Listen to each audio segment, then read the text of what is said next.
I'm chuckle when I say this, but we asked our leadership in the AGRs to give 10-minute presentations on some of the resources across their units, which is a near impossible task in that sort of time frame.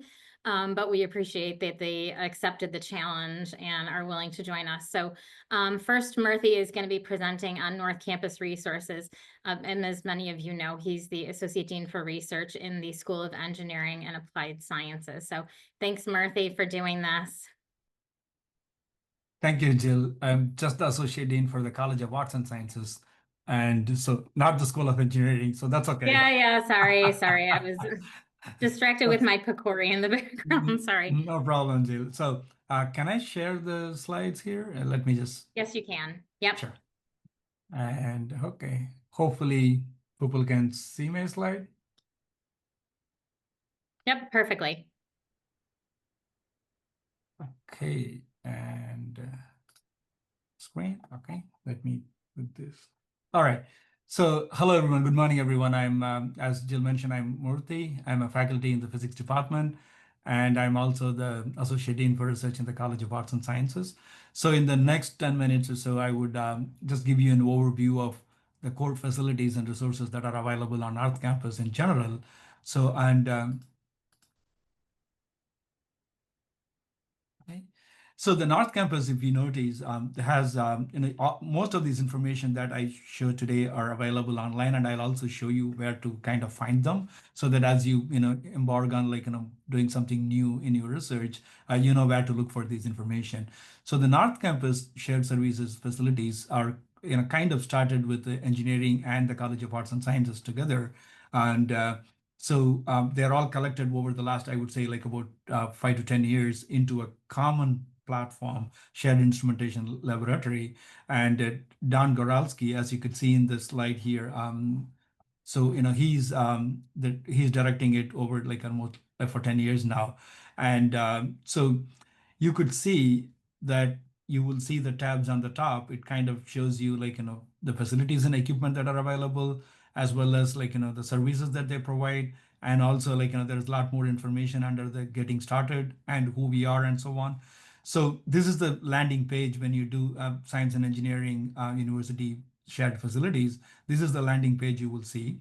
And once you click on the facilities and equipment, you will see this. These are kind of categorized into as functions that you can call it. For example, you have facilities that actually are within the chromatography function, or in the light scattering function, or metrology and lithography and so on. So you would see, each one of those browse by functions that you see there also has a lot more information underneath them.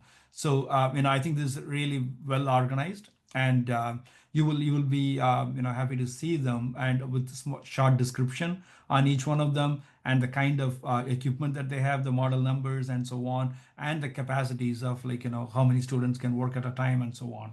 And there is also a newer addition to the shared instrumentation facility, which is not within this setup, but it's in a separate room in Bonner Hall, which is the digital manufacturing lab. I'll also tell you a little bit about that in a moment.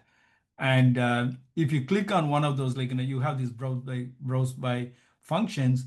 And if you click on each one of them, you will also see a lot more details here, tissue culture, chromatography, and also material deposition and light scattering and microscopy.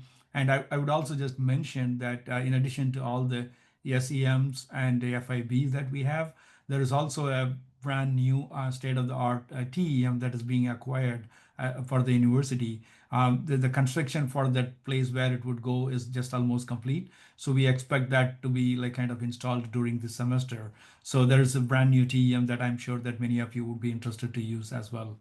And so all of these information, just in case you're one of the administrators, you would like to have this information in a colorful slide that you want to show in faculty meetings, for example, or if you want to put it up in your department, notice boards and so on. The website that I showed you also has a one-page flyer that kind of puts them into these 3 or 4 buckets. The electrical engineering clean room, which obviously it also has a bio-ready clean room part to the regular material science part of the clean room. So, I'm sure that many of you would be interested to do that. And also the characterization lab is mostly on the materials, but there are also light scattering and other like, chromatography and things that I'm sure that some of you would be interested to use. And there are also the digital manufacturing lab that I had mentioned to you about.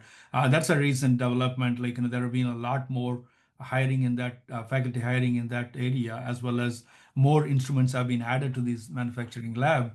And that kind of like has a standalone kind of a page within the shared services facilities list.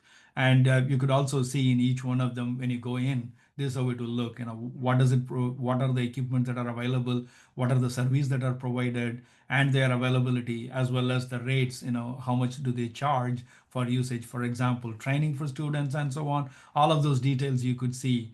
And all of that I'm showing today are like the ones that are on the North Campus at different locations within the North Campus.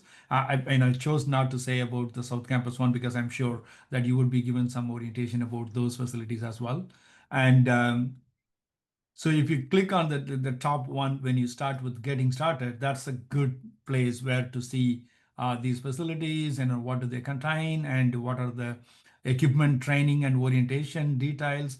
And obviously, to work in any lab, you would also need to have EHS training. So if you have new students and postdocs and everything, so please, direct them to these sites so that they could complete the training so that they could work in the labs. And also how to schedule laboratory time. It's good that I'm coming right after the iLab kind of presentation.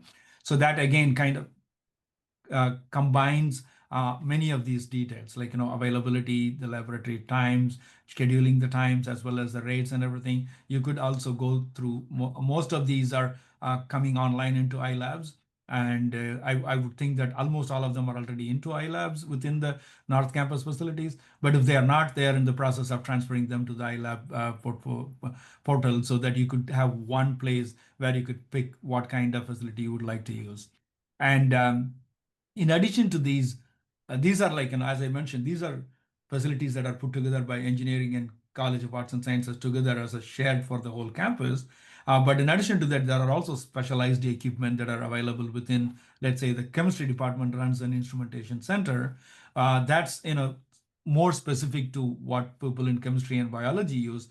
For example, they have mass spectrometry and they have IR and ATR spectroscopies analysis and spectral analysis in the visible as well as in the UV range and chromatography and so on. And another important thing that this facility runs is the magnetic resonance center, like the NMR center. So they have various NMR broadband as well as spectrometers as well as broadband NMR spectrometers.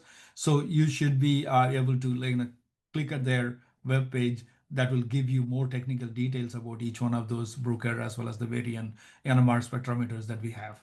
And with that, I'll just say one last part is, those who are actually more interested in using computational facilities on campus, there is a Center for Computational Resources as well as Empire AI, which is the new development at UB. There is actually going to be a town hall meeting this Friday at 8 a.m. I have the information here. Many of you would have received the email directly from the VPR's office, but if you have not, and I just want you to take a moment to understand this, UB is like in the process of acquiring a lot of these servers.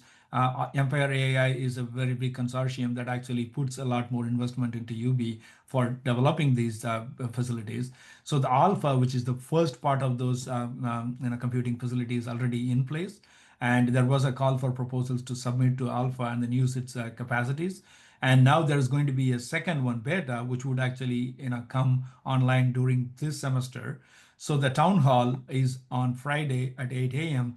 This will also, will answer any questions that you have about how to use the resources, how allocations are done, and how to submit a project for consideration into using these computing facilities and so on. So please feel free to attend this if you're interested in using some of these facilities. And with that, I think I'll close. And if you have any questions, the facilities director, each one of the facilities have the director's name as well as the emails listed. But if there's anything generic that you would want, always feel free to reach out to me. My email is over there, and My first name is Murthy. As you can just Google, you will find my email too. Thank you so much, Jill and everyone, and have a good day. Thank you, Murthy, for taking the time again. We appreciate it.